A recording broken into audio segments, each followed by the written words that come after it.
Hi, my name's David Bradley. This is from the Mind of a Mystic podcast on the Schizophreniforms channel.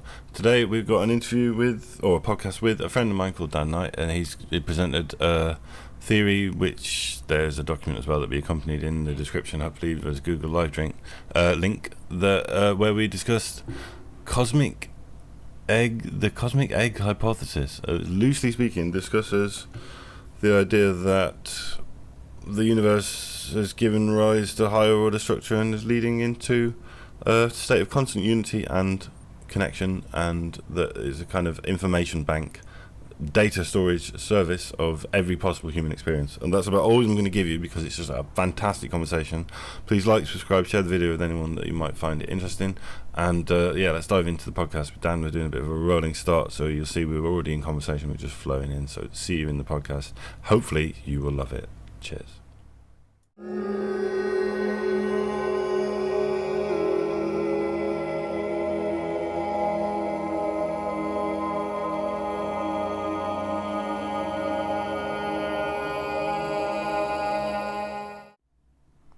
Well, the first thing to do, right, let's just imagine we've started rolling now. Do you want to say anything about yourself or your interest or anything like that, or are we just gonna? Well, I'm Dan. I'm studying computer science, and I've got an interest in quantum astrophysics, just about everything, really. Well, like a unifying theory of thinking. I would like to see an answer to it, you know. Yeah. And then so you sent me prior a document. Yes, I did. And, we're going to kind of run through a bit of that, because for a bit of preface as well, like I'm the exact opposite of computer scientist. I'm a fucking schizophrenic sat in his flat who's reached remarkably similar conclusions to a lot of people, based on being schizophrenic, based on hallucinations, basically, and like psychotic breaks has led me to the conclusion that there must be something akin to, you know, I use words and references that I've picked up over the years to explain stuff, but that it's based on experiences of the dissolution of self, and then finding that there's something there that remains when all of the things that I previously thought were me have collapsed or fallen off. So this is why I have such an interest in the topic. Well, it is an interesting topic, Dave. Like, you look at everything from the way the universe works, from a quantum level all the way up to, like, celestial level. There's interactions that we can't deny. Like, I think the most important one is when you look at energy on a minute level, it can be in many different sorts of dimensions. It's not like supergravity, that sort of thing, or is it? No. This is just like, what is it? It's subatomic particles, you know, like quarks and. Right. Forget some of the names of them. They're quite interestingly named. So somewhere between the atom and the Higgs field, basically, we've got a spectrum of different. Yeah, exactly. Different particles and stuff. And they can act on each other from completely separate ends of the universe and still be happening instantly, which is kind of wild when you think about it. If I'm not mistaken, that's to do with is that called quantum entanglement? That's the entanglement, yeah. So what that says is, if a particle is rotating, say, in a downwards direction, then the other entangled particle will be moving in an upwards one. Right. So they're mirrored. They're not. What would it be? They're not moving in synchrony. They're mirrored. Is that correct? Yeah. Oh, I didn't know that. What happens to one happens to the other. So if one gets destroyed, the other gets destroyed, and we end up with Hawkman's radiation. I've heard that term before. What's Hawking's radiation? That's when an entangled particle gets annihilated by a black hole, and then basically there's no other pair, so the other one has to vanish out of existence and Right. break down into pure energy. Cool. See, straight off the bat, this is triggering thoughts of like, well, if the most fundamental and expansive particle, if the most fundamental particles of the universe are can, or at least in some cases can move in this entangled way. You know, I'm very reticent to make that statement because that just makes me sound like an unscientific hippie. But it infers something about the nature of consciousness to me. But what that might be, I'll leave for you to elaborate on. Oh, this is just the starter. So, what I've been thinking for a while is basically electromagnetism seems to rule a lot of things, you know. I was talking about energy at a low level because, you know, with 27 dimensions, there's plenty of space for our like consciousness to be hanging out, you know. Right. And God, I think I'm getting a migraine, but I'll carry on. Feel free to smoke up. We can always pause and come back. Take some painkillers or whatever. Painkillers won't touch it. It's just I'm losing a bit of my vision. Oh God. Don't worry. I can continue anyway. What was I saying? We got to 27 dimensions. I was going to pull you up on that number, where that number comes from. I'm not entirely sure where the 27 comes from. It's what I've read on Wikipedia personally, so it might not be science fact, but you know, there's definitely up to 11. We've definitely got more than 3, that's for sure. Yeah.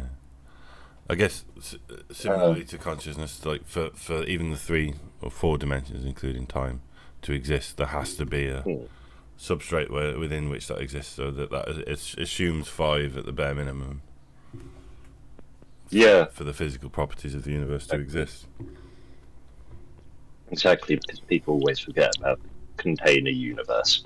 Yeah. Yeah, so energy can literally change like that. We've seen from the Higgs becoming basically Hawking's radiation. And, right, we talked about the different dimensions and how the configurations can affect things. And that would also tie into stuff like string theory.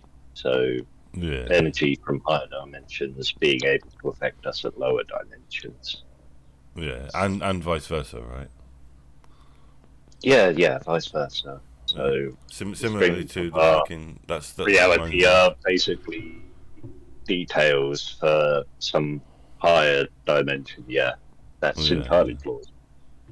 It reminds me of the law of correspondence from the Hermetic tradition, which is basically the pseudo-Christian things like as above, so below, but in terms of energy interaction. It's just a similar thought, but from I don't know the tablets of Thoth,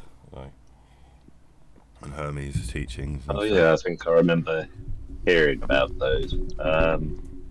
So, staying on track, I'm just gonna look something up. Sure.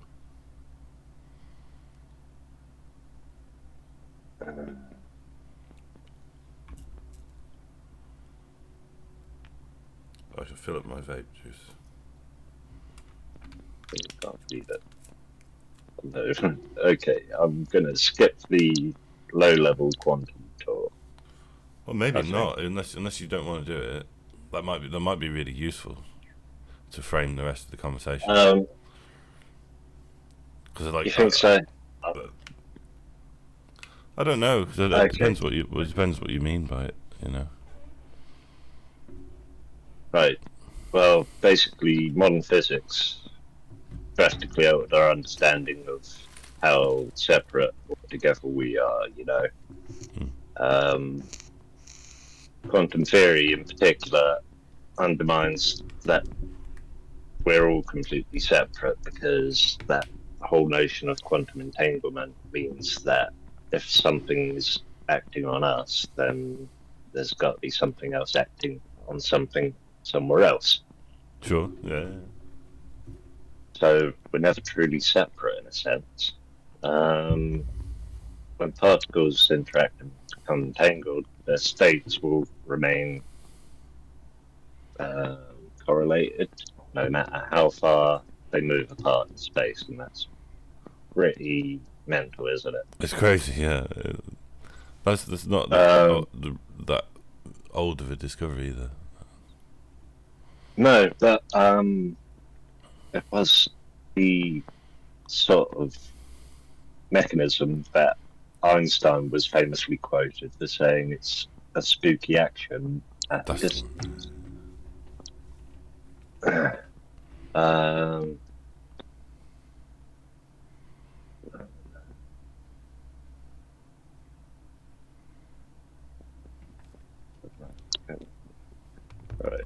I appreciate the specificity and the time looking up the exact terms.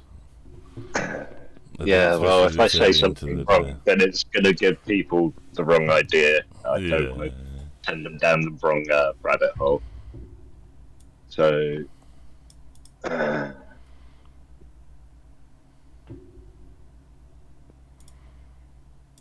right, so classical physics suggests that at a fundamental level, the whole universe is an undivided wholeness. And quantum reality can be conceived as an implicate order in which everything is enfolded into everything else. So, a fluctuating fabric, basically, rather than any separate part. It's all one whole that can basically remold itself. Notably, Schrödinger considered entanglement as a trait of quantum mechanics that reveals the indivisibility of systems once they interact. The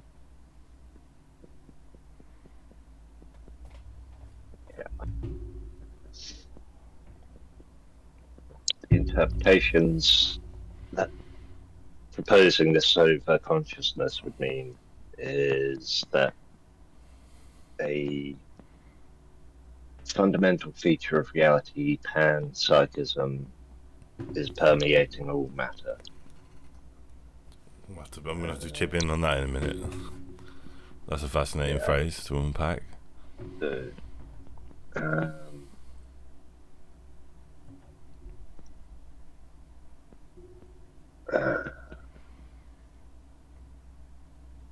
Panpsychism is a term I've heard before.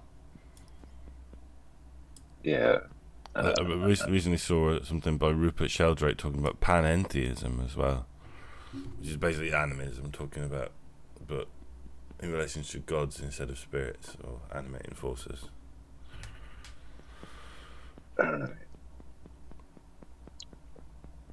I think it was neuroscientist Christoph Koch points out that subjective experience, not tied to material to substrate, brain for instance, but independent, then it's a simple step to conclude the entire cosmos is filled with sentience.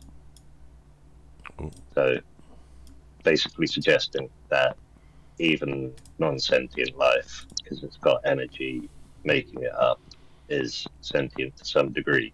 Mm. Yeah, there's I saw a talk by Annika Harris discussing that concept recently. I think Sam Harris's wife, if memory serves. And she was saying, this was a while back, but she was talking about like how far down the chain into what we consider conscious, So say we take, like, I don't know, a human brain as the pinnacle of consciousness we're aware of, as an let's say it's not even that, but hypothetically, were that to be the peak of consciousness we know of, how far down the chain is it? Like a bird, which also has certain birds have the higher prefrontal cortex, mammalian brain as well. Do we stop at insects? Do we stop at like single-celled organisms? You know, where does that line of this is no longer conscious? Where is that drawn, and is that arbitrary? Do you know what I mean? So that's some argument that Annika Harris made. But yeah, the idea that everything is in itself conscious because it contains energy. That's animism in a strange way. Yeah, well, I mean it in the sense like you have information related to everything. This also brings us back to the black hole as well. Right. Because you think about it, we've now had, what was it, the group of Stephen Hawking's friends complete that work they were doing with him, which was the black hole information paradox, I believe. I've heard the name. Yeah, now, basically it means whenever a black hole consumes something, it keeps a record of it.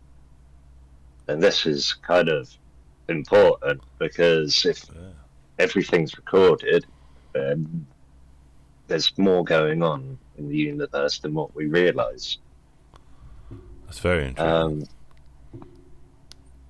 A friend of mine said that like, there's growing support for the idea that a black hole is a Big Bang, basically. Loosely speaking, a black hole leads to the generation of a universe on the other side. Oh yeah, technically it does. It's a gravity well, and you think maybe that's what happened in the first place. Yeah, like a singularity. So what is it? The black hole's like an event. There's the event horizon, isn't there, on the edge of a black hole? Is that the right word for it? Yeah. So no longer see light.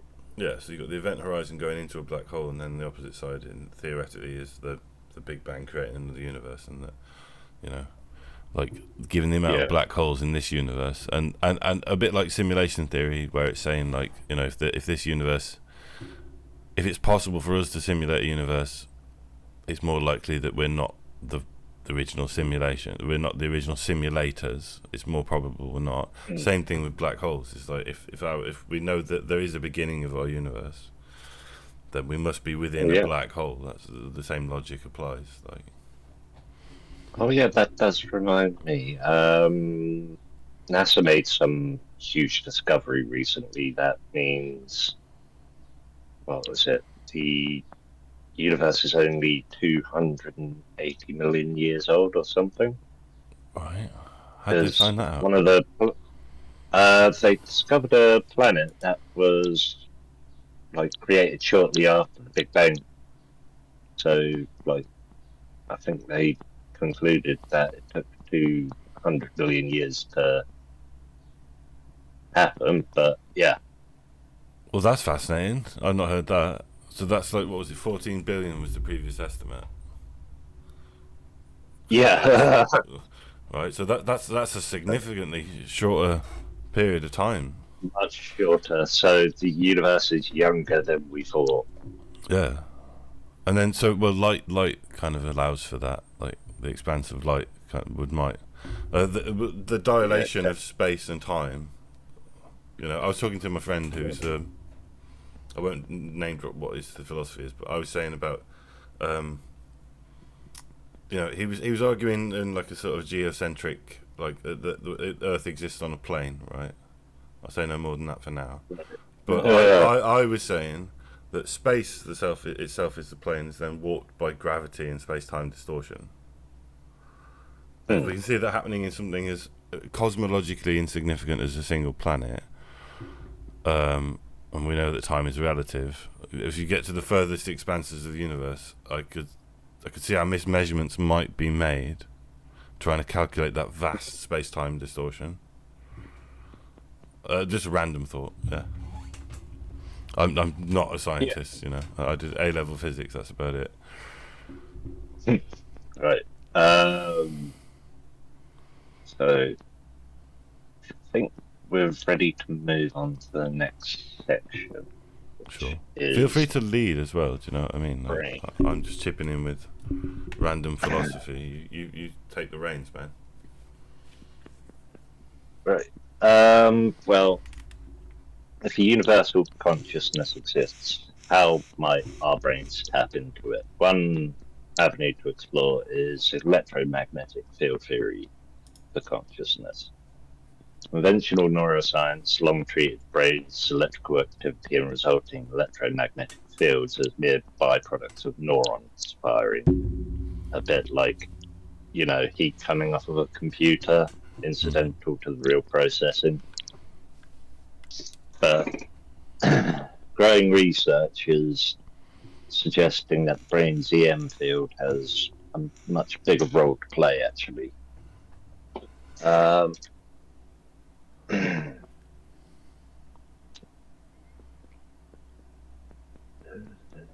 That in itself is fascinating.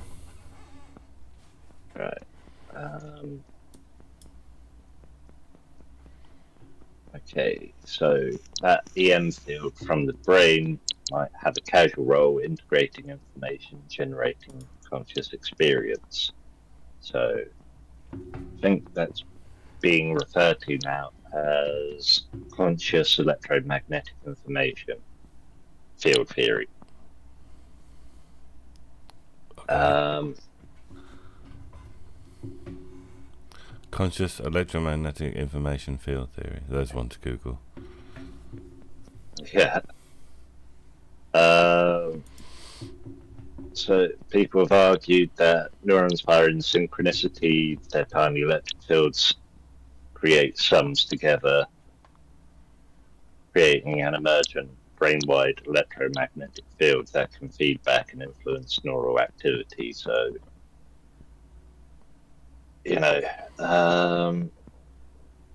notably synchronous firing, gamma waves, for example, has been identified as a strong neural correlate of consciousness awareness. Proposal that the brain's EM field is not just a broadcast of neural activity, but the medium of consciousness itself. The mind is as an electromagnetic field state that unifies separate neural processes into a single subjective experience.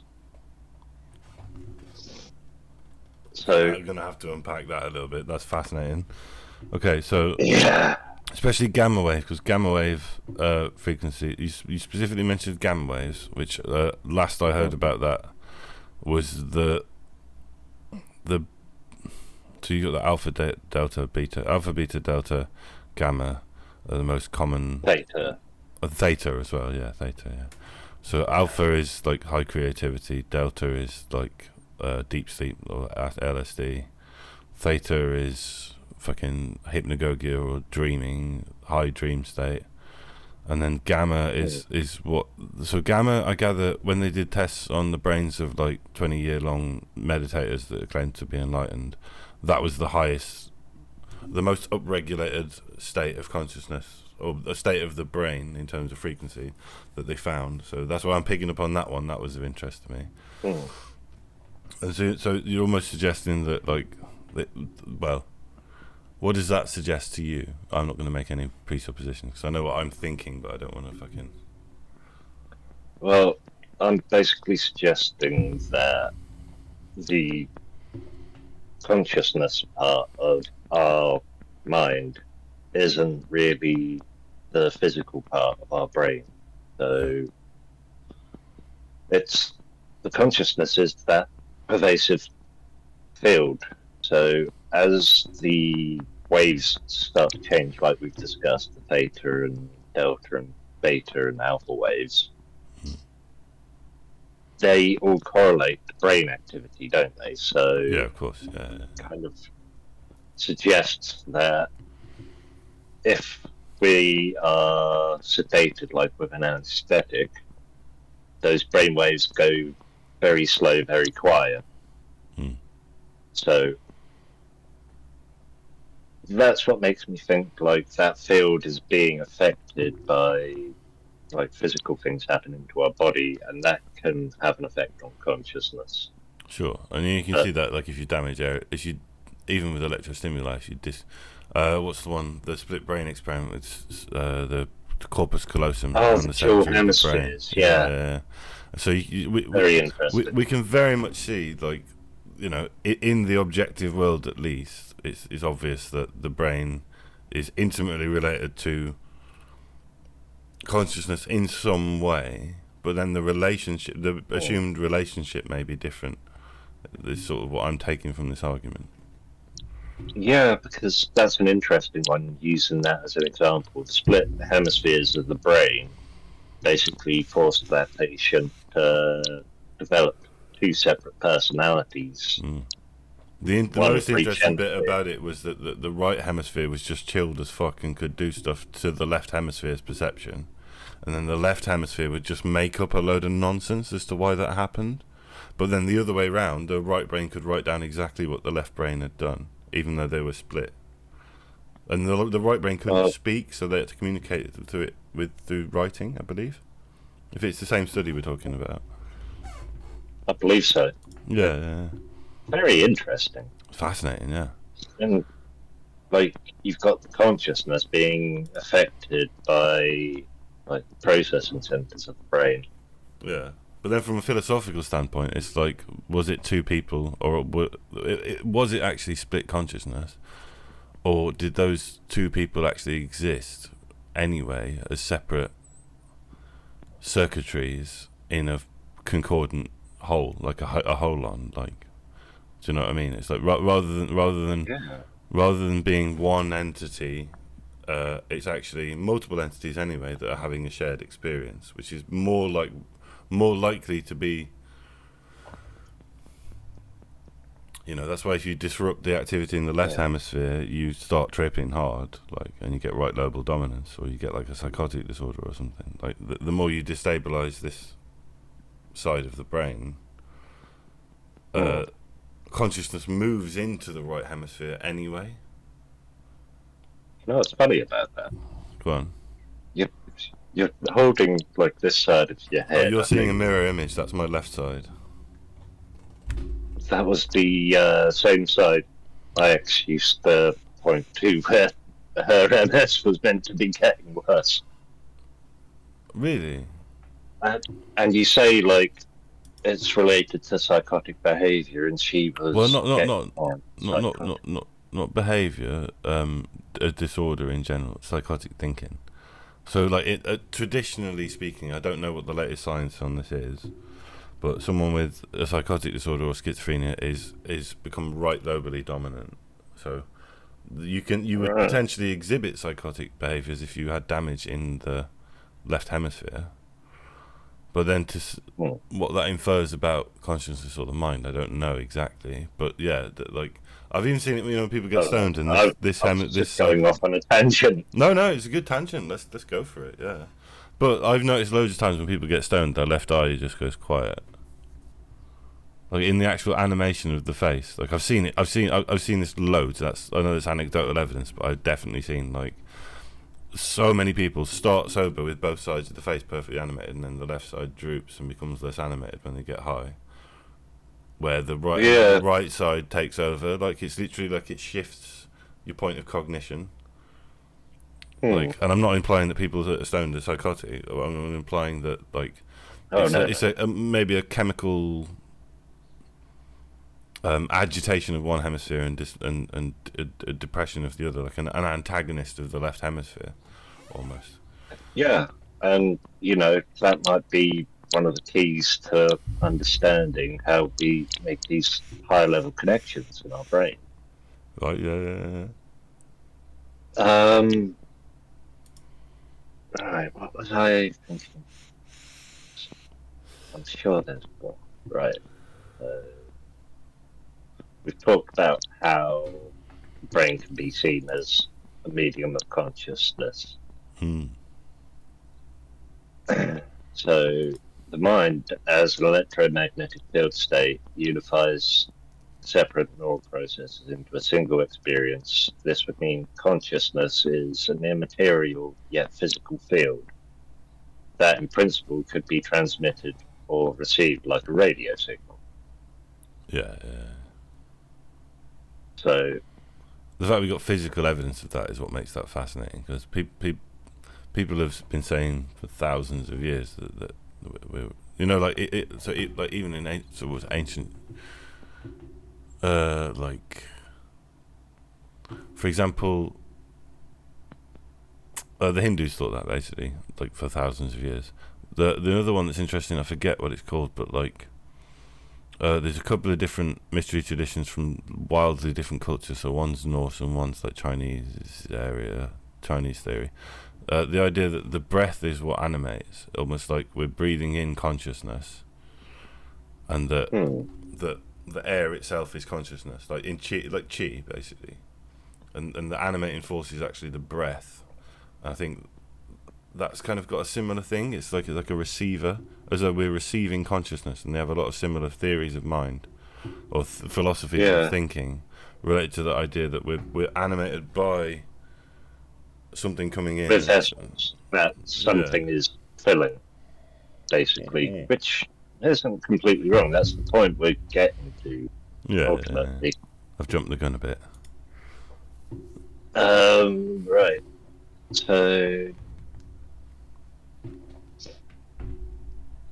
intriguingly, McFadden and colleagues note that best measurable indicator of someone's conscious state is in fact the electromagnetic activity, the EEG or MEG. MEG, that's a new one. Their brain. That might have to do with magnetic, right. or something like that.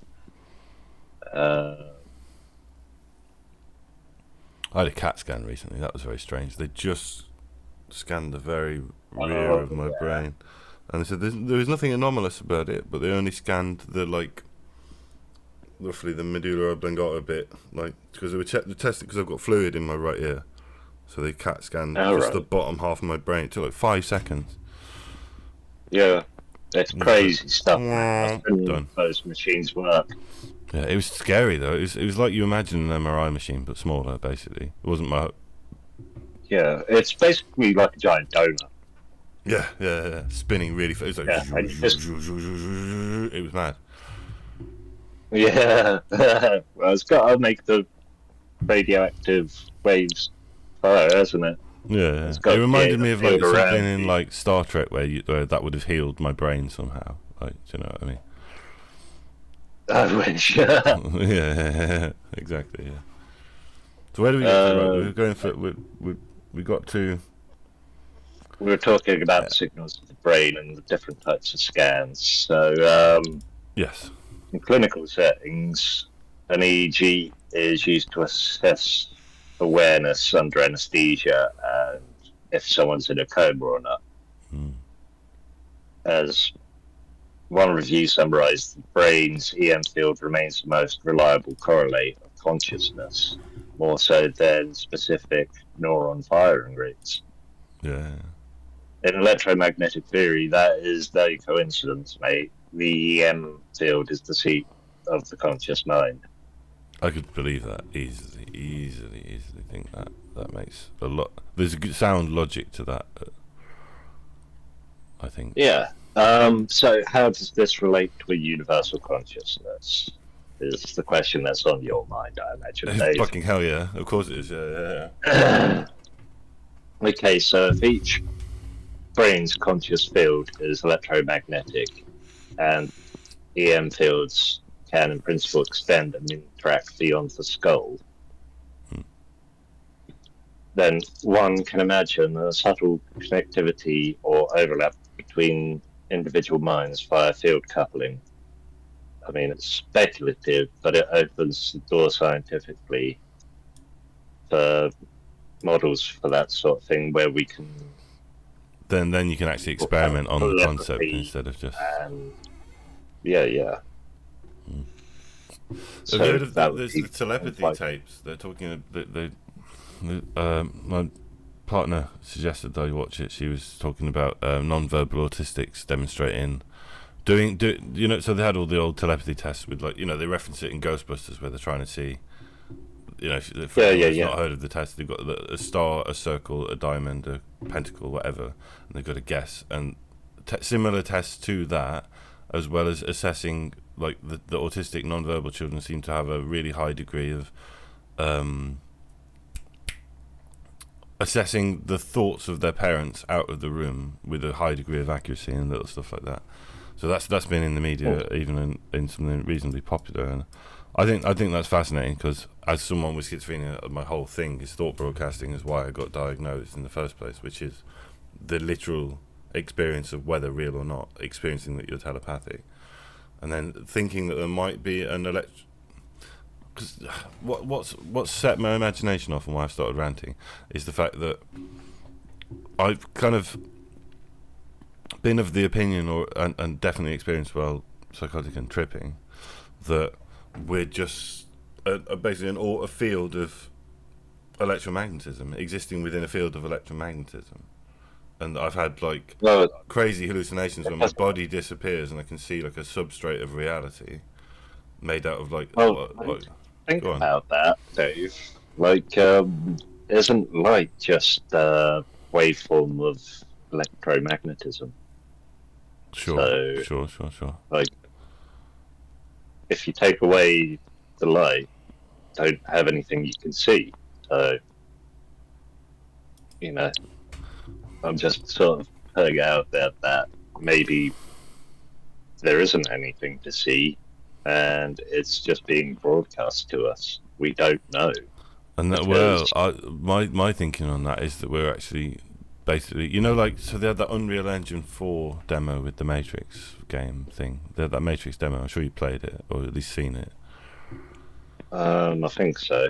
So what they demonstrated in that is, like, as they got, so they were in the middle of a city, and as they got closer, they began to render in higher and higher densities of polygons towards this building. Right. So, like, spatial, the video game equivalent of, like, spatial distortion through resolution. So as we approached something, more and more of it was rendered in detail, but like, based on basically visual perception, they rendered less and less polygons as needed. And so I don't know how this overlaps, or if not, I'd like to explore that. But, like, if we're having a mediated conscious experience that's potentially being picked up, equivalent to a radio picking up a radio station, we're also kind of in a soup of broadcasted, rendered reality, is my thinking on that. We've had this discussion before, I think. And the point I'd like to make is basically, like, our eyes will only see in 2 dimensions, so. And then the brain can we really extrapolates the third, like. Exactly. So you don't know what you're seeing is actually what you're seeing. Yeah, exactly. Because it puts the question there, doesn't it? Your eyes can be lying to you, basically. Yeah. So not only lying, that assumption that what you're seeing is accurate is purely an assumption. Yeah, I mean, if you can redirect light around an object, you could essentially make it invisible, couldn't you? Yeah, people have been doing that as well, haven't they? With those refractory, it's like a shield you put around something, and it diffuses the light around it. For, like, tanks and stuff like that. I'm studying at the moment. Top secret. I shall inquire no further. Right, so yeah, we've spoke about how this also has an effect because it's another electromagnetic field that we're using to basically perceive our reality.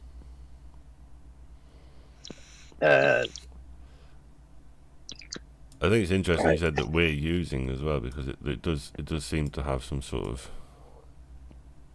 the idea that consciousness is merely just a field projected into reality. The word choice was interesting because it infers agency. That was all. But what? Sorry, go on. Well, I think we have agency in everything. Like, that's the important part of being alive, is that you can make choices. Mm-hmm. We've definitely discussed this angle before. Go on. Right. Universal consciousness. If each brain's conscious field is electromagnetic, and EM fields can extend beyond the limit of the skull, one can only imagine a subtle connective or overlap between individual minds. So, at the very least, the EM field theory shifts the paradigm from isolated neurons to field-based mind, which is more amenable to the integration into a larger field. The idea echoes from an analogy: if individual brains are like radios, then perhaps consciousness is like a broadcast signal. Many radios brains can tune into the same signal if they are configured the right way. Sure. You dig? 100%. And that also begs the question of it brings up thoughts of non-dualism and non-local consciousness in general. And then also there's another idea of like, if that's an argument for objective reality intersecting, or subjective reality intersecting with a material reality, which is an argument for the objectivity of a physical universe in some ways, if that makes any sense. I'm not sure. I was trying to be as specific as I could with the words I chose. Well, the content of consciousness for each person would still be unique, shaped by their brain's wiring, memories, and what senses, organism they're in, I guess. Yeah, but the core subjective awareness, the I am feeling, could derive from the shared field in this light. The cosmic consciousness might be an ocean of the mind, of which each of us is forced into a focal eddy, temporarily separating and then returning to the whole once we die. I love that quote. There could be a focal point, a focal eddy, almost like the waves you see on the surface of the ocean. The manifestation of individual consciousnesses in the physical, but it's still part of the greater ocean. Like, I'm gonna strip that quote out and put that in a YouTube short. That was fantastic. What were you saying? Sorry, go on. Yeah. So of course the interpretation goes beyond the empirical evidence at hand, but mainstream neuroscience has not embraced the notion of a literal universal EM consciousness yet. It is noteworthy that neuroscience is increasingly viewing consciousness in terms of integrated information, field dynamics, rather than as a multitude of discrete signals, which is probably a good thing. Yeah, I mean, that's mind-blowing that they've even got that far, because, the good science is without bias, and by that argument, it's almost impossible to do truly good science. Well, yeah, the moment you observe something, you change it. That's But even in a less consciousness, or less, even in a more practical sense, like by virtue of making that test, you're already bringing in the assumption of an outcome one way or the other, and trying to prove or falsify or disprove or whatever that theorem. That's kind of like the whole superposition thing, isn't it? Like, when you're not looking, right, that electron can be literally anywhere. Yeah. But the moment you look, you cause the probability cloud to collapse, collapsing, and into a particle rather than a wave. Yeah. it becomes one single particle, and it becomes locked into a place. Yeah. Only while we're looking. Which is literally how quantum computing works. Which is what's so cool about that, is they've actually been able to use. I don't know the exact term for it, but the potentiality of an electron's existence to do mass scale calculation, parallel. Have I got that the right way around? Quantum processing is, loosely speaking, it calculates all variables simultaneously. Is that parallel processing? Is what that's called? Parallel processing is typical normal CPU style computing. I forget which one is which. Parallel is basically where you have multiple cores doing the same thing, Right. or splitting up a job and working in parallel. Whereas, like, so it's sort of like. So I got the terms wrong. Good. I'm glad we figured that out. Whereas a quantum computer will be better at calculating every possible variant of something, and that's what makes it simultaneously. But then it doesn't do parallel processing in the same way as efficiently as, like, say, standard, like my computer that I'm using now might do, or a supercomputer or something. Yeah. So if you're asking a question related to the quantum realm, then that will solve it quick as you like. Cryptography, solve it quick as anything. 256-bit encryption is no longer valid once that technology is a bit more proliferated, for example. Yeah, well, I don't know. You can still make some interesting equations that can be. Yeah, sure. I've heard that. Can we take 2 minutes just so I can use the toilet? I'm going to pause and I'll be back. Yeah, sure thing, man. 2-minute break. And we are back. Where did we get to? So right, I've got coffee, minted beverage. You've had a chill minute. We've been circling around this concept of, I think specifically the term was unified theory of consciousness or field of consciousness. I forget. Universal mind, basically. Universal mind, yeah. Pervasive. And we're trying to find a logic or a theory that kind of aligns, or more accurately, we found a theory that aligns, and we're trying to just like expand it and make sense of it. That's correct. Yeah. So, like from my angle, for example, I've been doing this solo monological podcast where I'm more or less laying out my intuition and experience that basically solipsism plus one is what I've been calling it with friends rather than in the podcast. It's solipsism plus one. The idea that we're that everything else is contingent upon our assumption that the experience we're having is real in the first place. And that for the objective world to exist, consciousness must be prime, or at least we need to accept, or perhaps even question the assumption that our experience is. I'd always say question reality at every chance you get. Yeah. Well, that led me on to a second video, which was like radical subjectivity, the idea that the only thing I can confirm that is real is that I myself am having an experience. And I argued like there's never been a discontinuity of consciousness, there's only ever been a discontinuity of memory.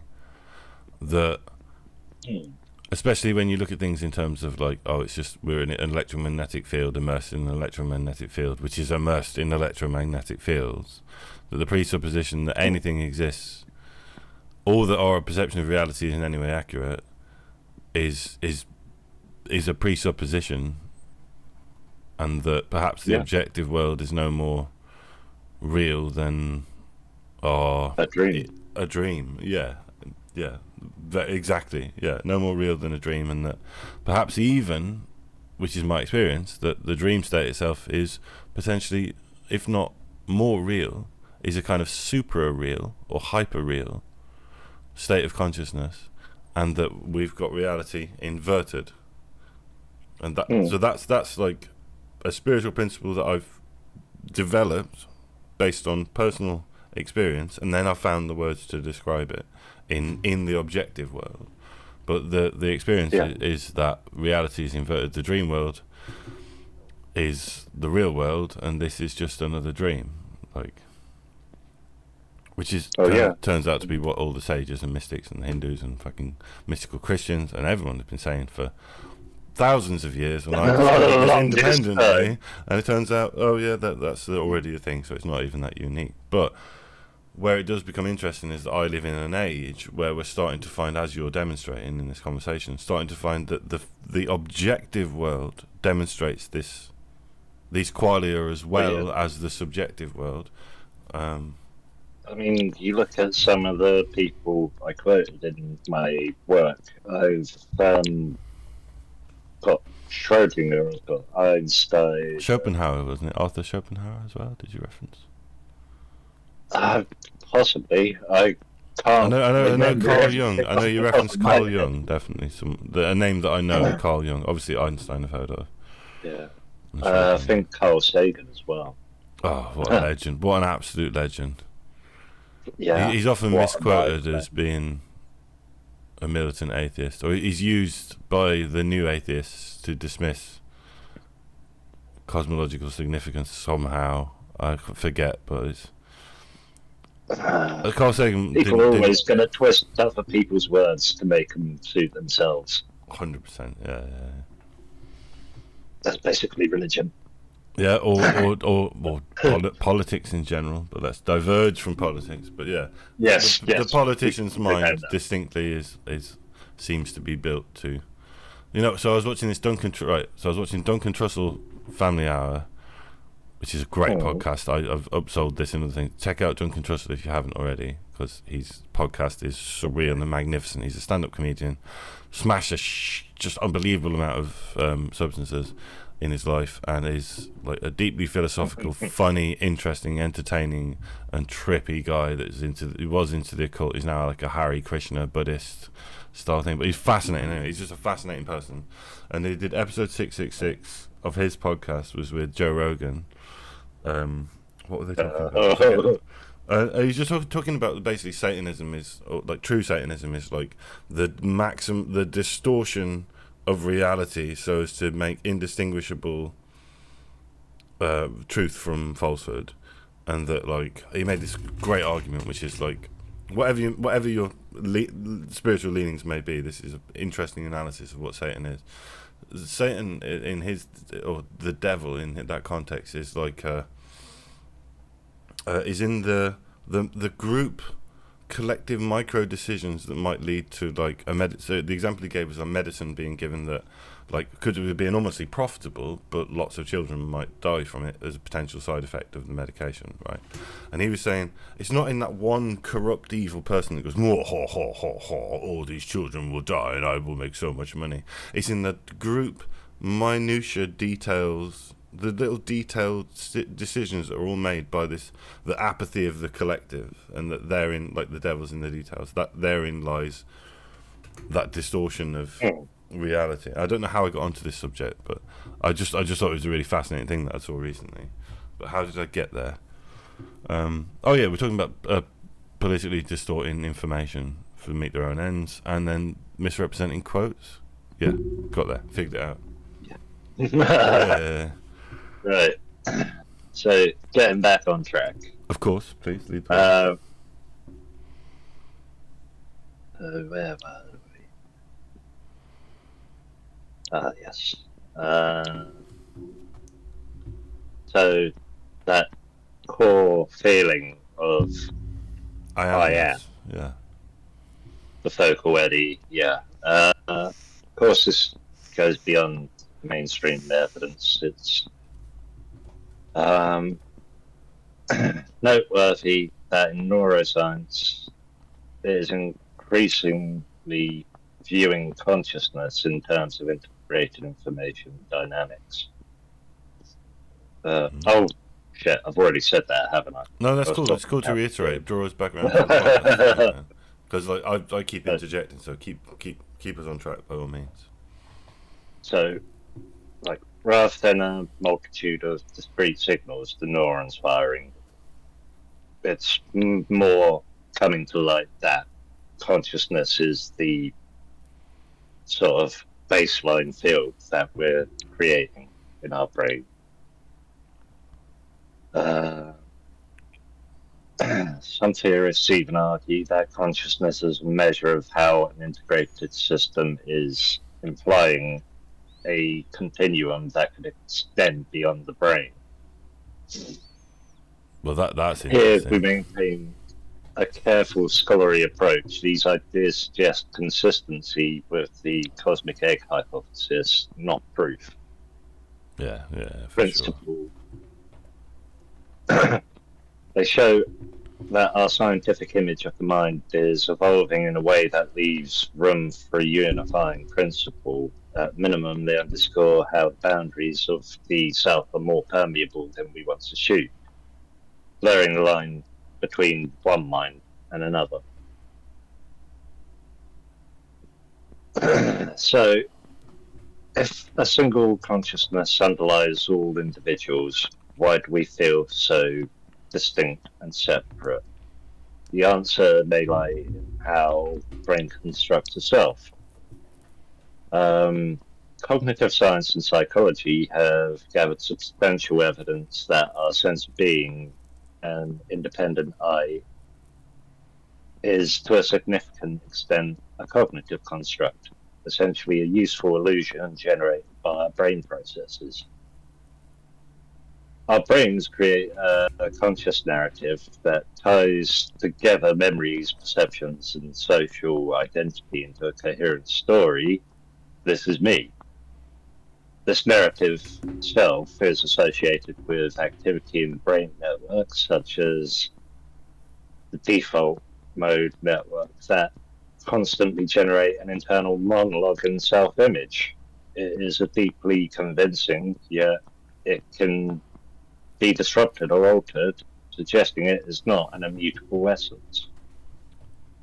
Testify. So what do you think of that, Dave?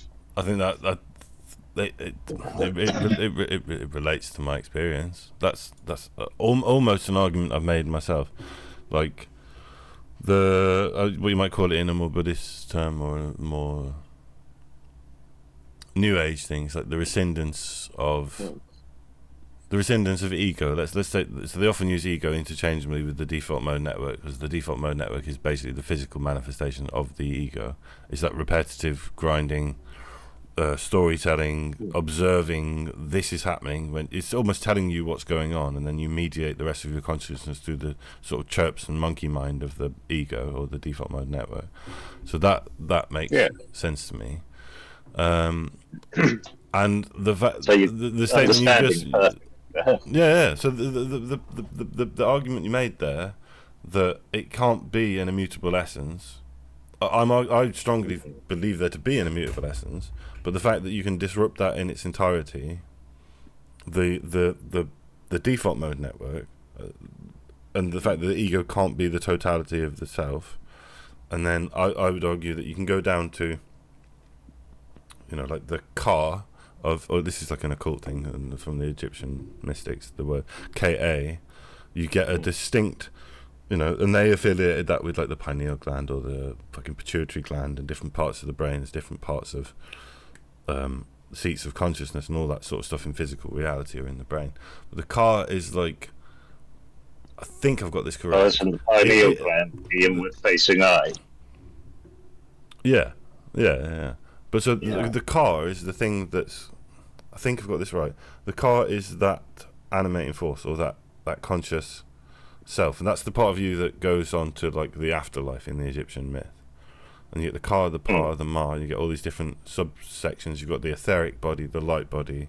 You've got like the EM. The light body's akin to like the electromagnetic resonance thing, but the car is the bit that's immortal or immutable. It's like it's the traveller within our consciousness. I think I've got that right. Correct me in the comments if anyone knows. It's sort of like how it's more like the spirit of like the New Age tradition rather than the soul, if you know what I mean. Right. Does that make Because sense? I'm just thinking of, is it Judaism? Oh, like the Kabbalah. Yeah, yeah, yeah. You got the Tree of Life, You and know, then it's the tree of life, and it's got all those different points on it that relate to a different dimension. Malkuth being the Like the beginning of lowest ones being the base level of our reality, and the higher ones being like the unobtainable. spiritual and mental level. Well, yeah. So you're right. Loosely speaking, you go from, I forget all the names, but you've got the baseline. The material reality is the lowest point. Yeah, yeah, yeah, And then Malkuth, yeah. I believe, is the leading off point into all of them. All these other states are like superconscious or superconscious states. So like anything past Hmm. consciousness of yourself as God, they posit is like another 9 realms are beyond that as well. And then at the pinnacle of that, you've got Deus or whatever. I forget what the term is in Kabbalah. But that it's all part of a system, a systematology of mind. And that you know, and that Hmm. I lost the train of thought a little bit. Just basically, can you repeat the very last part of the statement? Because that's what my mind keeps recurring to that I can't remember. Which bit? Um, just before you said, Barrack itself oh, associated with brain yes, activity. yes, yes, yes, yes, yes. So basically, we're telling the story of ourselves. Our consciousness is telling a story. This ties into what I believe and experience massively. Like, because if you interrupt the storytelling, like I did on, as a reference in one of the videos, this massive acid dose. The first thing that happens, just excuse my reference to drugs all the time, but fucking the first thing that happens when you have these breakthrough doses is you have a remembrance, or at least in my experience, you have a remembering of your infiniteness.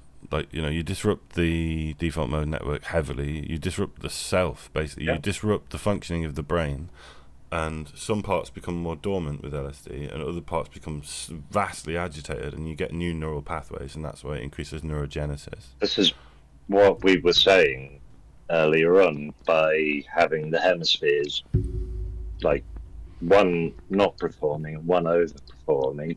Right. You're then configuring your radio to connect to the consciousness, basically, aren't you? That's Yeah. basically what It also explains taking shared some drugs can hallucination be. massively as well. Like, you know, if you're all, simple example is if you're in the pub and you're not drunk, you feel like an alien, and everyone around you is like a sort of demonic moron having a joyful time, but you can't Yeah. strictly relate to it, right? Then when you become drunk, you go into this I relate it to like Dionysus, like the kind of the god of pleasure, indulgence, and intoxication. I forget the exact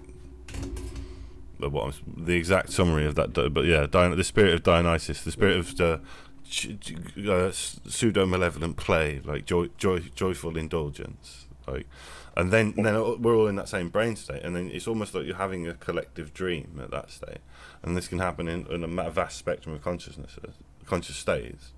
Yeah. And that we're sort of in that anyway, and then it's the default mode network that simultaneously anchors us to reality whilst being the very thing that is so joyful to escape, because it's such a militant fascist state of consciousness to be in some ways, that like, so like for example, Yeah. in like severe clinical depression, that default mode network is overactive and domineering and has been unhealthily programmed. You know, you can have a healthily programmed default mode network that makes you rich, constantly happy, have a deep sense of well-being. Like, you can be programmed to believe in the default mode network that you're extremely lucky, and that will fulfill that. You know, because it's like a washing machine, or like a meat grinder of just thought, like, and it just, you can reprogram that. You know, like I had therapy when I was a teenager, using loosely NLP and CBT to reprogram my default mode network, because I was severely depressed, and it works. Like, it works. You can re-imprint on that default mode network. But I tell you what's a lot more effective than that is just having the cessation of it temporarily. For the rescindance of the default mode network is, you know, like they say with these new studies on psychotherapy, psychedelic assisted psychotherapy, the mystical trip, basically the most effective therapy, the mystical experience itself is what causes the transformation of suffering and causes the cessation of suffering, because basically you're escaping the default mode network in this controlled, safe, healthy environment, and the altered state itself is curative, and they're seeing like 2 to 6 years now with mushroom therapy of just the rescindance of suffering, like fear of death is a really big one, like palliative care, and I think it's even the most finely tuned ego is a prison at times for people. Yeah, 100%, man. Yeah. Right. So where was I? Neuroscientist Bruce Hood, for instance, titled his book "The Self-Illusion," and argues that the sense of unitary self is a byproduct of the brain's way of making sense of the world. That means the brain fills in gaps to create the feeling of a stable, singular identity, much as it fills in our blind spots in our vision. Famous neurological cases support this. Patients with brain injuries or conditions can lose continuity of their self or develop multiple independent personas, indicating that the brain can construct or deconstruct a self model. In one striking example, the phenomenon of the split brain patients, where corpus callosum connecting brain hemispheres is severed, can lead to a scenario in which the two centers of consciousness appear to reside in one person, each with its own perceptions and will. This shows how contingent the unity of self is on brain integration. Yeah, that is pretty hard to argue otherwise, really. Every experience, too, reveals the fluidity of the self. In deep meditation or flow states, the boundaries between self and environment can fade. Under the influence of psychedelics or in a mystical experience, as we've just discussed, individuals often report a dissolution of the ego and a sense of oneness with the universe. So, pretty on point with that, man. yeah, thank you. Such reports, once dismissed as purely subjective or pathological, have gained renewed interest in neuroscience. They hint that the brain can tune out the constructed ego, revealing a baseline state of consciousness that is undifferentiated. One might speculate that this undifferentiated awareness is precisely universal consciousness peeking through once all the filters of the personal narrative have fallen away and relaxed. I'm just going to let that sit a minute, because that's, just before we move on, that's a fucking magnificent thing. Like the undifferentiated consciousness peeking through from the universal consciousness peeking through. It's just a lovely little term. I just wanted to sit with that for a minute, because that's what it feels like. You know, it's like you're getting a little wink from yourself. A sense, because it you know, a lot of people might tie it into like synchronicity or really intense. So I'll come back to that later, but I find that state of oneness, it also feels like autonomic perfection. I'm referencing me throwing a basketball perfectly. We had a little hacky sack once when I was on LSD, and I threw it, did a perfect half-line goal with this basketball in a basketball net. Yeah. And there's this feeling of perfection associated with the state, as though everything that was happening is you know, and I'm the first person to say, you know, enlightenment on it, especially through like a psychedelic, it's an extremely privileged position to be in, and I'm not unaware of that. It's like a first world privilege, or like a, you know, to be in a place where you're so safe, so protected, so calm, so healthy, that you can have the realization of absolute perfection and oneness, is a privilege that a lot of people don't have access to. So I'm not unaware and uncognizant of that. But yeah, the feeling of perfection and synchrony, and almost as though you know, that religious sentiment of like life is happening for you, not to you, is very akin to that, like that high tier rescindant state of like a drug. Yeah, like the feeling that everything is as it should be and is perfect when you're in that state of awakening is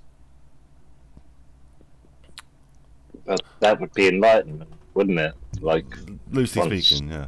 we, yeah, loosely speaking, once we've reached enlightenment, we can basically connect to that consciousness, it would seem. Where I would argue And, against that is that that entering into a soup of infinite consciousness, like, say, let's take like a breakthrough DMT trip, or even a low tier DMT trip, like recognizing that our individual consciousness may be a part of a greater, potentially infinite consciousness. I was talking to my friend last night. He's coming on the podcast, one of the next guests. The impersonality of God, or like that infinite state of consciousness, is evidenced by the fact we exist in this state at all. And a lot of people do like a kind of spiritual bypass thing that you have to be really careful of when you go into that state of oneness with, basically, for all intents and purposes, God, right? Because when you get back to your default mode network and come down, you start to think, therefore I am God. Or, like, the classic one I always reference is like, therefore Jesus. Therefore I am the second coming of God, like on like psychedelic trips.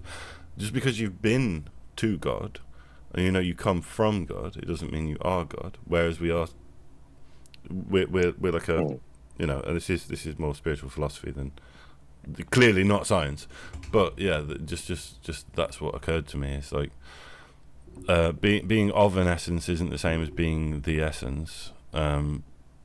Whereas your this thesis of your theory behind, it's a wink from that state of consciousness of which we arise, but we are not necessarily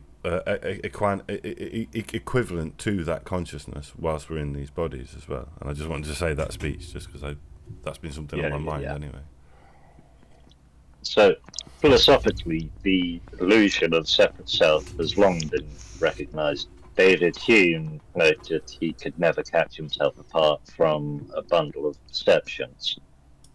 Eastern philosophies like Buddhism explicitly teach that the individual self, anatta, is a kind of cognitive mistake, and that recognizing the non-self nature of the mind leads to enlightenment. Modern scholars echo this. Our happiness depends on the illusion of self, as without it, our biological motivations would falter. Yet, if we perceived everything as one or interconnected, what would be the point of competition? The separate self-illusion has evolutionary utility. It drives survival and gene propagation by making us care about our particular body, its kin, but it is not the ultimate truth of our being. In the cosmic egg framework, the Ataman, the individual soul, is really Brahman, the world soul. Our separation is a temporary drama enacted for the sake of experience, much like actors in a play take on different roles. When the play ends, the roles dissolve, and the one underlying reality is what remains. I'm gonna have to step in there because that was just a beautiful paragraph that bears unpacking a little bit. What remains is the akin to untethered consciousness, like energy existing in flux between states. Someone asked me, basically, what really stood out there is like the philosophy stands to reason. And two things I wanted to say was that our job is to guide the default mode network through all of life, basically. That's how, like, or the ego, or the self with the lowercase s, the Atman, is the highest reflection of Brahman. It's like God light. It's the closest impression you can get to God without becoming God. Like, it's a mirror or a reflection. And someone asked me basically to do an episode about what happens after we die, and like that's going to be really challenging for me, but I'm gonna attempt that in a future episode, because like I have no idea is the answer. but this is what my philosophy would suggest. This is what my understanding would suggest, but I have no idea, because I've only ever died once and come back, and I don't remember anything. I remember coming back to consciousness, but I don't remember dying or anything happening in between. So that's going to come up at some point, because that's a particularly tricky topic if you're talking about simultaneous reincarnation or consciousness in general. People want to know a defined answer, and the only genuine answer is, I don't know, I haven't done it. Like, we can be, seriously. No one's come back and told us, like, this is the way. Except Jesus, and that's wildly refuted. So, yeah, that's actually what's made. Well, that's the basic faith claim of Christianity, is that someone did do that. But yeah, that's sort of peripheral. What the point I was going to make is, about surrounding continuity of consciousness, and like, I don't actually remember becoming conscious. I know that I am conscious now. I could take on reasonable faith that you're conscious now. When you're a child, you don't realise you're alive until you realise. It's about 6-7 years old when you come out of hypnagogia. You start, because you saw, and then before that, under about 3, unless you go through trauma, you don't actually store any permanent memories either. I can remember stuff from when I was like 3 or 4. Yeah, but prior to. So in the brain, basically, long-term memory isn't start to about 2-3 years old. So you get what's called emotional memory. So you have a memory of how you felt and what your environment was like, and imprinted on your like body consciousness. Yeah, that might be what's responsible for nostalgia. You know. Yeah, well, we still develop emotional memory. It doesn't cease once we develop long-term memory. What's that thing the body keeps to score? Like, one of the mad ones about that, and then we'll come back to because I'm wildly diverging. But one of the mad things about, we were talking about energy earlier and consciousness being electromagnetic. It's like, something I definitely want to explore at some point is this thing that what we're actually experiencing is movements of energy or sensation. And that's a very Buddhist thing. That's like a Dzogchen thing. Like, we're sensations generating an experience, and it ties into this, like, there is no unified self. There's just proto-consciousness and consciousness moving into a buffered illusion of self in this kind of neurological way that is then having an experience of a seemingly objective reality. But our experience, when that illusion drops off, and even through just sober self-inquiry, is just an arising of sensations that we then either identify with or don't identify with. It's the identification that is a key part of the storytelling within that model of to the use psyche. A light-hearted meme as a metaphor, our situation is kind of akin to find that famous one of Spider-Man pointing at Spider-Man, who's pointing at another Spider-Man. So there's 3 of them. And each Spider-Man thinks the other is a separate imposter. Yet they're all essentially the same character. Yeah. We, as minds, go around pointing at others in accusation or admiration, not realizing that we're pointing at ourselves. The illusion's so deeply ingrained. But science is increasingly allowing us to question where I ends and when the world begins. For sure, yeah. That's another lovely phrase. For instance, where I ends and the world begins, yeah. Yeah. For instance, the finding that the human microbiome, foreign bacteria in our body, outnumber our own cells and crucially affect our mind and health blurs self-boundaries. Well, you could also apply it to the electromagnetic spectrum as well. If you think about, like, the instruments we've developed to analyze the objective world, what we're perceiving, even even mediated into a human sense by the medium of a machine showing a graph that demonstrates the electromagnetic spectrum or whatever. We have no fucking idea what it really is. Like this is what I made this argument in a comment. Someone asked. It's like we assume, all of this solipsistic plus one like narrative about like there either is an infinite cosmic universe that we're part of, or we're in an intercosmic grand hallucinatory alternate reality. So we don't fucking know, and everything we have to just. Sorry, I'm going to be calm. But there's an awful lot of assumption going on. There's an awful lot of assumption going on, and in regards to the electromagnetic spectrum, it's like what we perceive is less than 1/1,000,000th of reality, and then to assume based on the 1/1,000,000th of the whole spectrum we've been able to measure with our human-made machines is what's real. It's counterintuitive to think otherwise, but it seems to be self-evident. Yeah. Sorry, ran over. Mic drop. So, yeah. So basically, I was just saying, like, another fine point is basically there's more bacteria, foreign bacteria, in our body than our own cells. Yeah. So they're kind of like symbiotes. Be another crucial. It's kind of like symbiosis that we're hosting them, and they're delivering nutrients to us. For example, in the case of like mycobacteria in the gut, we're a symbiote. It's actually one harmonious thing. It's supposed to be, yeah. Right. So likewise, mirror neurons fire both when we act and when we see another act, hinting at a shared representational space.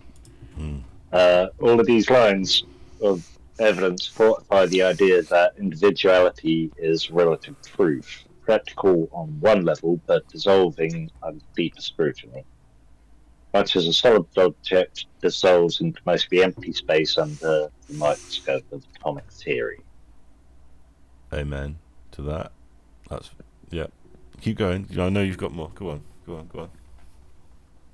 Oh, if you look at that mental imagery right there, like you take a solid object and put it under a microscope and you see the atoms, you see that there's a lot of empty space in between. Same as when you zoom out into like the solar system, and so we've got these maps that show like you've got Sol at the centre, Pluto on the external.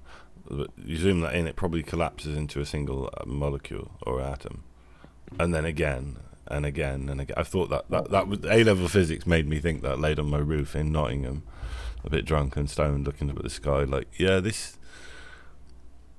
we're probably like our solar system is a grain of sand on a beach in another solar system, in another solar system, in another. It's just like trying to conceive of the infinity, because that's what they explain basically. Like, it's infinite. I mean, you could even say that our universe could be the description of the surface tension on a freaking bubble.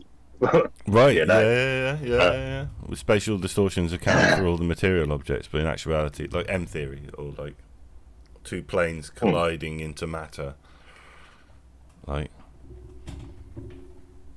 Right. So reincarnation as learning is the topic, man. So one of the most provocative aspects of universal consciousness theory is the idea that reincarnation is real, but it is not in the simplistic way often imagined. Instead of countless separate souls hopping bodies, there is one evolving entity, call it the cosmic self, experiencing life in succession or even simultaneously if we step outside linear time. In this view, your soul and my soul are not distinct things at the deepest level, but rather two chapters of the same book, two roles played by one actor. The purpose of reincarnation then becomes the accumulation of knowledge, experience, and growth of that one being. Each lifetime offers unique lessons, and when that person dies, their individual memories join the pool of the universal mind, which retains the essence of those lessons When a new life begins, the same mind focuses into a new body with a new, fresh conscious slate, but enriched by the subconscious traces of innumerable past lives. In effect, the universe, as cosmic consciousness, is learning about itself through us, life by life, like levels in a grand game where you're unlocking achievements of deeper self-awareness. Flawless, yeah, I completely agree with all of that. One thing I will add to it is, this memory function I was called to earlier, like the idea that we accept that we're having a conscious experience because of the function of memory and the awareness of the environment, right? And then so this organism of David that I'm sat in right now has ancestral memory in this dimension or this state of conscious being that unlike the collective unconscious, we have there's a soup of knowledge that we step into when we animate this physical matter. Yeah. And the dream state's probably where we're accessing all of, in my theory of thinking anyway, like the dream state is where that collective knowledge is going to. We're coming down from God. That's what we dream every night. I could elaborate on that further, but let's just take that as that's what I understand for now. But also the material world has its own memory system. It has a timeline. It has a timeline that we're concordantly, I think it's simultaneous, but I think it's not just simultaneous in this reality.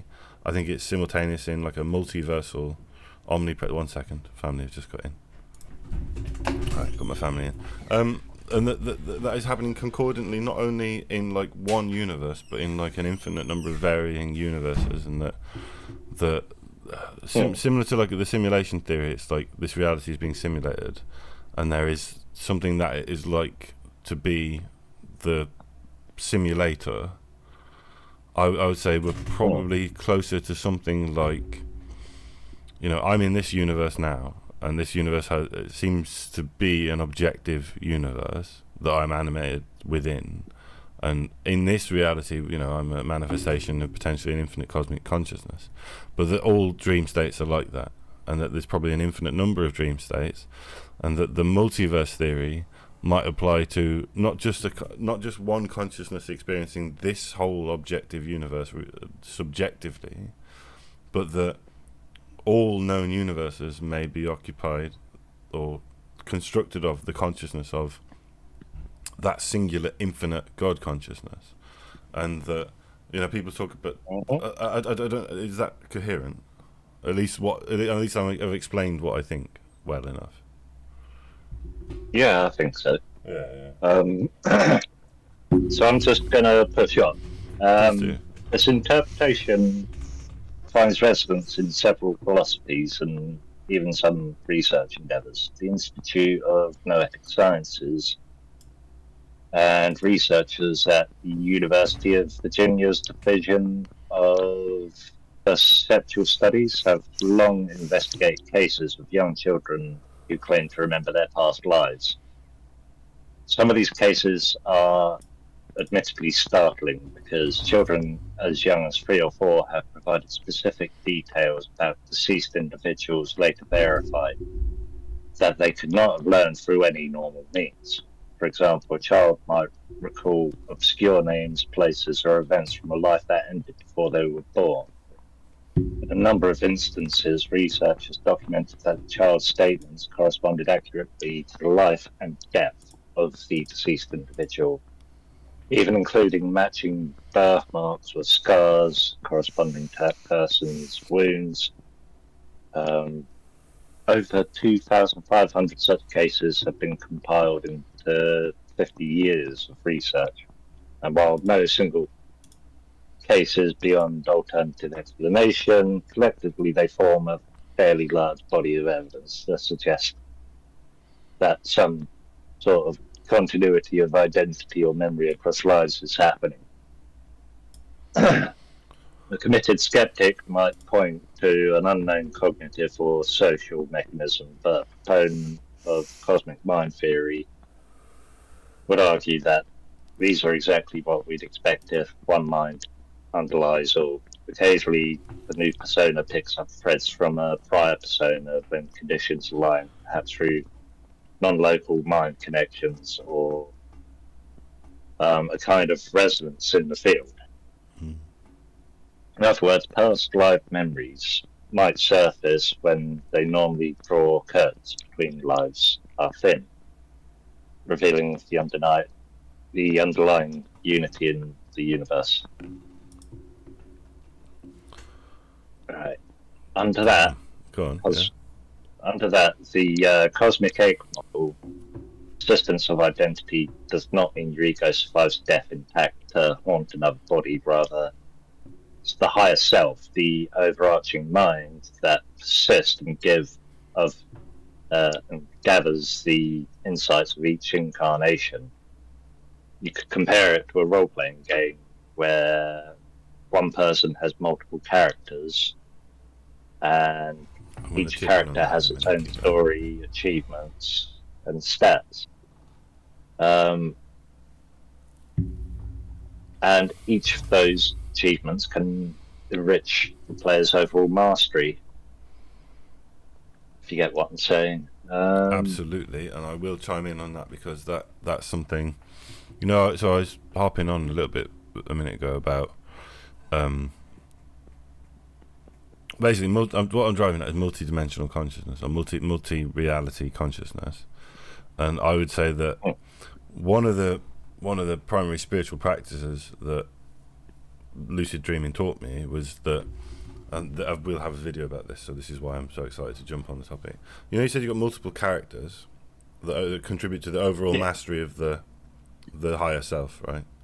They could be delineated out in fields as well of different veils of consciousness, different goals, different agents of consciousness that are further back, and then there could be more multiplicity in space. But what just for reference, I thought I'd mention that. But also, taking my waking self as this identity down into the dream state allows me to be this person in an alternate reality, and then the other identities that exist in that alternate reality then come back and inform this one as well.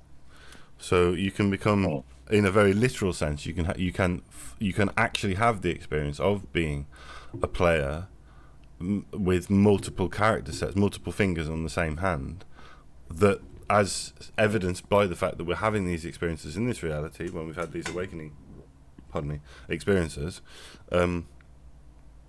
contribute to the knowledge of all 5 characters or all 6 characters, and then that can just be like it's like a spreading out of this waking world self into multiple selves, and that they may be also self-contained within a greater identity, and that they may go out concentrically, like in the sort of Hindu pantheon.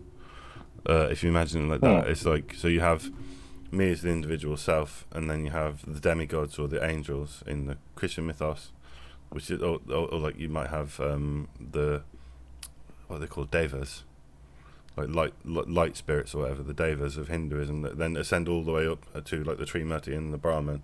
And so we start with like one consciousness and then delineate down into multiform, infinite variables, and that even as our own individual consciousness, we can find evidence that we can live out exactly what you just described, like a one player playing multiple characters in distinct, consistent, recurrent realities. And if that can happen for just one human consciousness, that sort of infers upward that could happen with greater and greater degree, and that there may be something that it is like to be the multiverse, and then our universe, and then our planet, and our, it adds credence to that idea. So I just wanted to back that up quick before we move on. Yeah. Right. Humor aside, reincarnation here is framed as a logical process for a teleological universe. If the goal for universal consciousness is to become omniscient or self-complete, it may need to experience reality from every possible angle. The 16th century mystic poet Rumi wrote, "I have been countless forms and died countless times." When viewed in a scientific light, one could speculate that the cosmos indeed requires countless forms to approach an exhaustive understanding of itself. Each life contributes a piece of the puzzle, and in this manner, reincarnation serves as accrual of knowledge, evidence of skills or phobias carrying over from past lives. Can be seen as memory residue, universal mind recalling something through a new avatar. Such occurrences are admittedly on the fringe of science, but serious academic efforts published in peer-reviewed journals of psychology and psychiatry have catalogued patterns and even attempted statistical study of these cases. Past life regression being one of the most notable of those psychological studies in hypnosis. I don't know what I make of that. One of the most interesting studies they did on past life regression was not going back to the past life, but going to like what they call the bardo, like the in-between state, and studying that. And because whereas the past life regression seems to become less and less accurate, they seem to be less and less verifiable. The bardo state, when studied through past life regression and hypnosis, seems to be reasonably consistent, and that's something we could look at another time perhaps. But the nature of being the in-between world seems to be a lot more accessible and universal. So according to what I've read, but that was a long time ago. As you were saying, sorry. Right. Critically, even if one does not accept any paranormal claims, the concept of identity persistence can be given a more rational reinterpretation via information theory. Some physicists like Paul Davies and Freeman Dyson have speculated on the long-term memory of the universe, noting that information might be a fundamental indestructible quantity. As I was saying earlier, per the conservation of information in a black hole. Black holes. Yeah. Every conscious experience encodes information into the fabric of reality, and if that information cannot be truly destroyed, then every life's experiences remain imprinted in the cosmos. In principle, a sufficiently advanced consciousness, say the cosmic mind itself, could access those and remember all the lives. This provides a possible bridge between omniscience, physics, and the idea of omniscience and reincarnation. The library of the cosmic mind continuously expands, and it's not one library though. In effect, each person's life is a chapter, and it's an autobiography of the universe. That's a magnificent framing point. I like it. The some might call it the Akashic record. I've heard that term thrown around. The assumption that one individual consciousness can have the full picture is what has always put me off that idea. But then I've definitely had experiences of going into such distinctly expanded states of consciousness that it at least appears that way. But then we drop back down into our body as an individual consciousness, and then there's a character break. And again, this is why it's always just like alarming when people say like, "Oh, I've transcended this and I've reached this spiritual level of this, that, and the other." And it's like, no, you just remember doing it. You just have memory of that. It hasn't changed. It's changed your identity and your memory, but it hasn't changed your own measurable. I don't know. Maybe it has. Maybe it hasn't. I don't know. I'm very wary of that concept being taken too far without rational thinking. So it's nice hearing it framed in a reasonable way. Can I have 30 seconds to go to the loo quick? Yeah, sure thing. Okay. Rolling. Cool. Where did we get to? So I was getting a bit sidetracked there. Please anchor me back in there. So I'm making some extraordinary claims, and they require extraordinary instance. Christopher Hitchens, right? The theory of reincarnating universal consciousness is a grand claim. So yeah, it's not directly testable. My aim's not to prove it beyond a doubt, but just sort of laying like the groundwork for it to be considered. Sure. But to show that it is compatible with, and to some extent suggested by, multiple lines of scholarly evidence as well. The non-locality in quantum mechanics, the field-based unity of consciousness, processes in neuroscience, the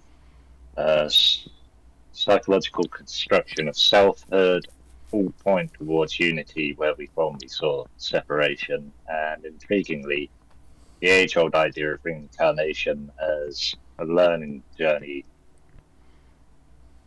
of the soul finds new interpretation as the cumulative experience of one experiencer, the universe itself.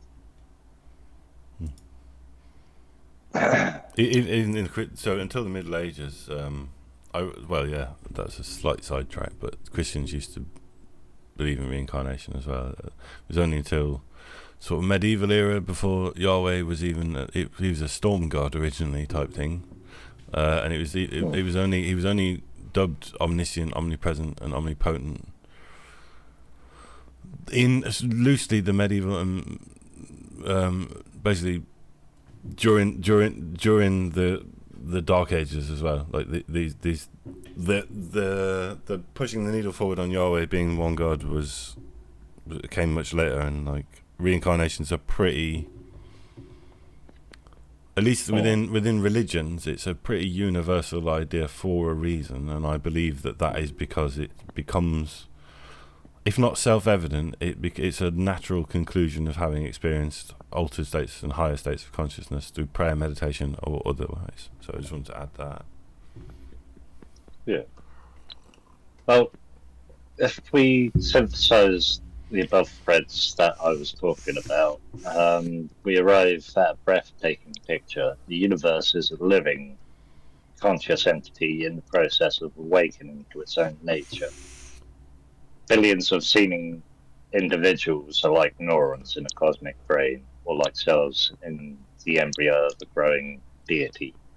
Each person's joys and each sorrows, each species' rise and extinction, each epoch of history, all are experiences through which the universal mind gains its knowledge and depth. This grand perspective recasts many philosophical problems. For example, the age-old question, why is there something rather than nothing, might be answered because one mind desired to experience existence and discover itself. The question, what is the meaning of life, then transforms into life is the meaning. I love that. It is how meaning, the universe's self-understanding, is generated. The often quoted adage from Carl Sagan that we are the way for the cosmos to know itself is, under this theory, literally true. There is an element of theology here. The idea that the universe has a purpose or a directed goal, in this case, self-actualization. This is not a fashionable idea in strict scientific circles, which favour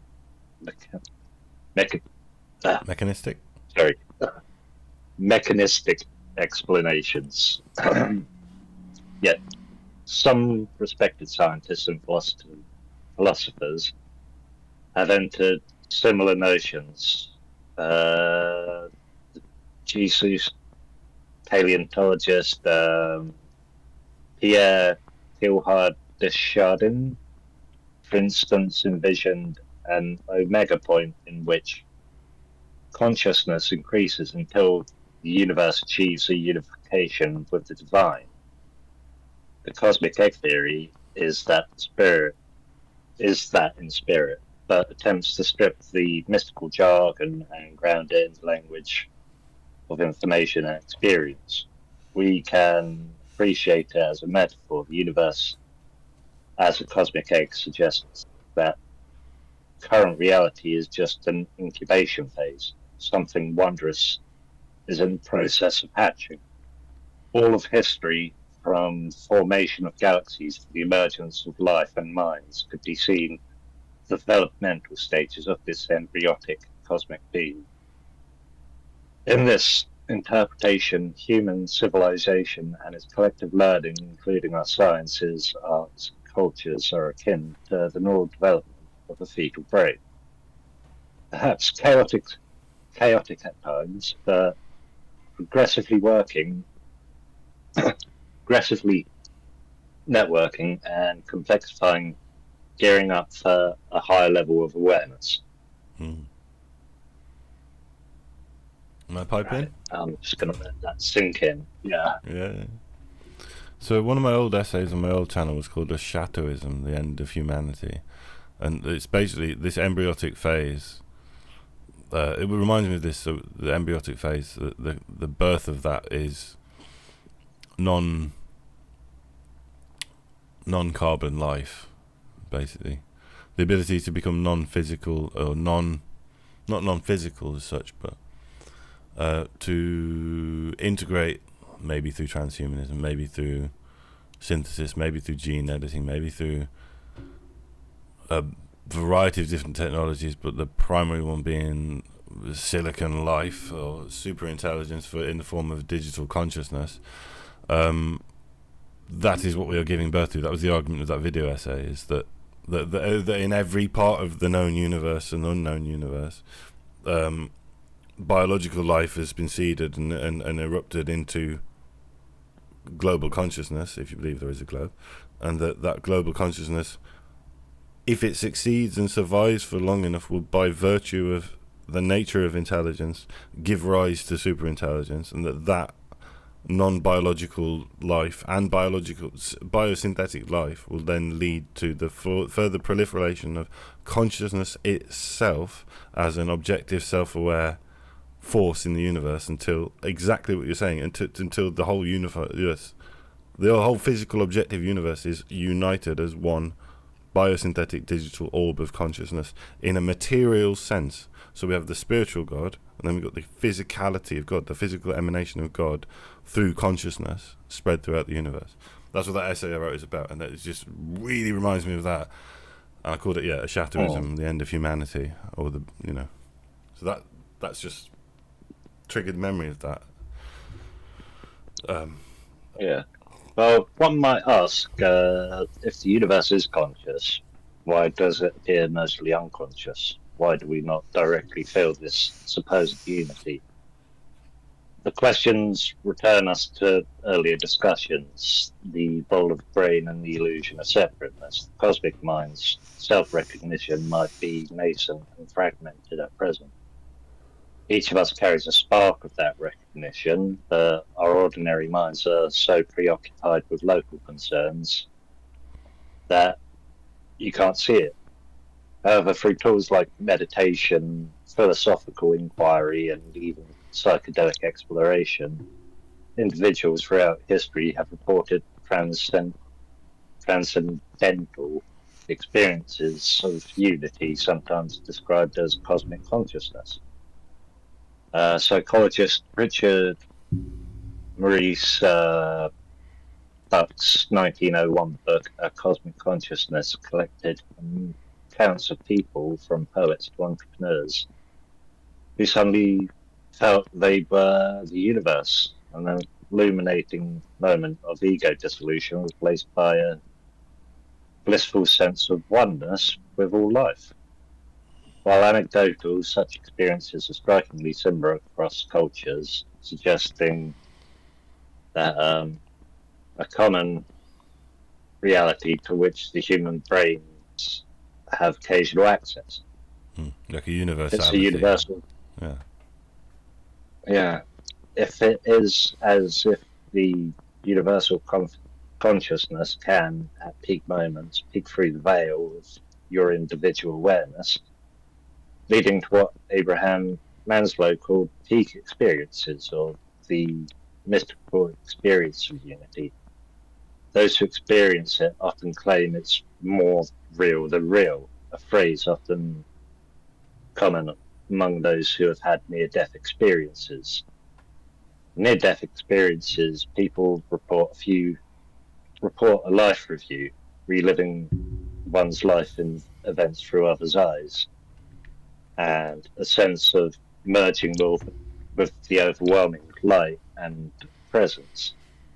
It is tempting to interpret that in our framework, but the life review might be the universal mind reintegrating that life's knowledge, and that merge with the light is the return to the source consciousness from your individual. Almost like an upload process. Yeah. That model, yeah. So, from a scientific perspective, we should remain cautious about such interpretations. Neurological explanations can be given for near-death experience phenomenons, and subjective reports alone do not prove metaphysical truths. They do generally cohere with the universal consciousness narrative, though, in a way that is at least intellectually satisfying and heuristically useful. They hint that boundaries of our identities may not dissolve just at death, but even in life under certain conditions, revealing what William James called a broader connected self.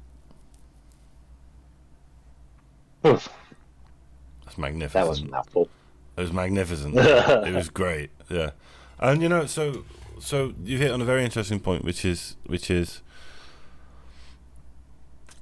Oh, I said this last night. I won't make that reference, but basically, I was going to say that not all who call me Lord will enter the kingdom of heaven. It's not quite an apt analogy, but just to be certain that hyperbole, fascinating theories, anecdotal evidence. You know, I'm not unscientific in my entirety. Like, just because someone can speak the speak, walk the walk, and talk the talk, it doesn't mean that they really have figured something out. And further from that as well, that, you know, infer and suggest are used by scientists for a reason. This suggests, a true scientist, especially in their field of outside their field of specialism, will say nothing of certainty at all. And the most useful phrase for a scientist to learn is "I don't know." Like, I don't know. I don't have that data. I can't say for certain. And even in their field of specialism, I need more data. Well, you know, anecdotal data is not. You know, I'm arguing that the universe is subjective in its entirety. You know, because that's the medium to which we're experiencing it, and everything else is dependent on the precondition that our subjective experience is in fact valid. Yet, as a scientist, we're discouraged to believe that. So that you know. If 50,000 people have said I have had a near-death experience and the data is the same reliably across history, who's, you know, it seems Who's to say it's wrong? Well, it just something phenomenologically is happening that is significant, and the sort of the presumption that because it's anecdotal data or subjective does not wash with me as an observer. Basically, you know, I'm not saying to believe it blindly, but more study is needed, because this does in fact suggest that a recurrent phenomenon is happening. Always question reality. Yeah, question your assumptions. Question recognize that everything. you have assumptions in the first place is half the battle. But yeah, go on. Just vital to question everything, I think. In a lighter vein, one might visualize the universal mind finally achieving this full consciousness of itself as a triumphant moment, you know. All the trials of existence, all the suffering, joy, culminating in the universe saying to itself, much like Neo did at the end of The Matrix, I am the one. From that perspective, everything we do is part of a grand attainment. Struggles of humanity to acquire knowledge through science, philosophy, art can be seen as the labour pains of the cosmic egg, hatching a self-aware being. And if that being already underlies us, perhaps our moral and spiritual imperative is to recognize each other as self and treat all life with the empathy due to oneself. Indeed, ethical systems like the Golden Rule, do unto others as you would have done unto yourself, take on a literal significance in cosmic consciousness view.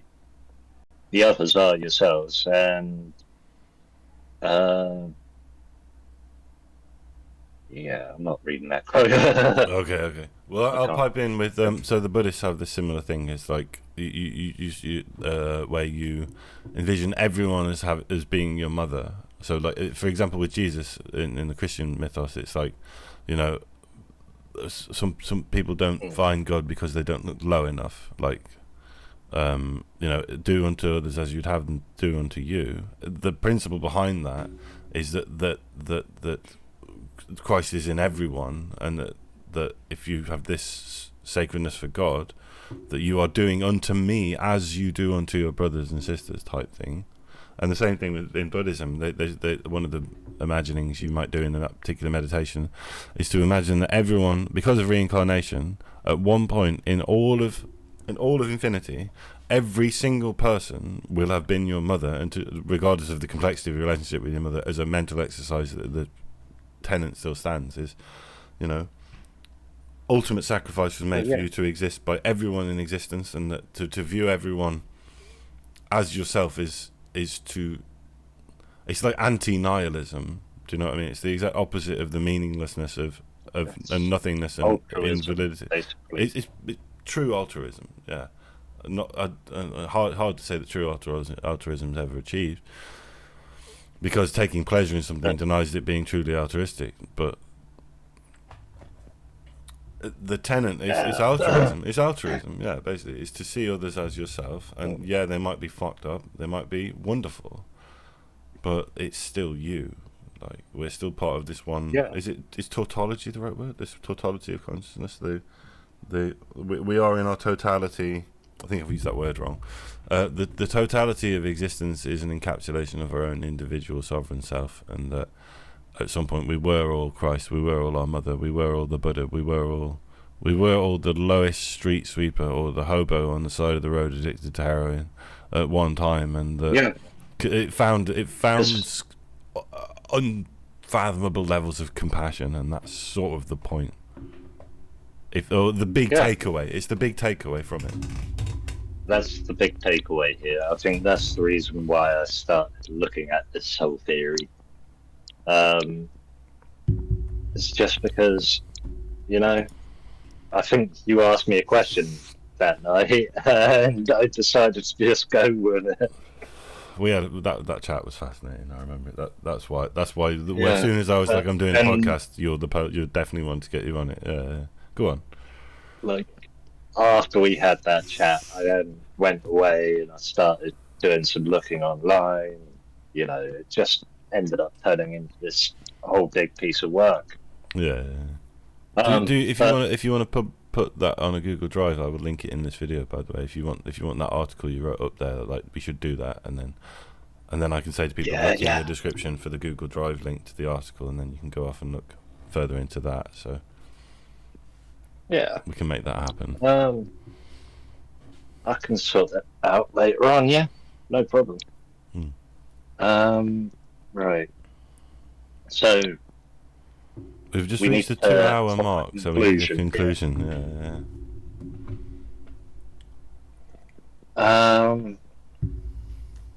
Yeah, I think it would be time to conclude because I'm getting a bit worn out here as well. Same, yeah. There's only so much caffeine and talk one can do. Yeah.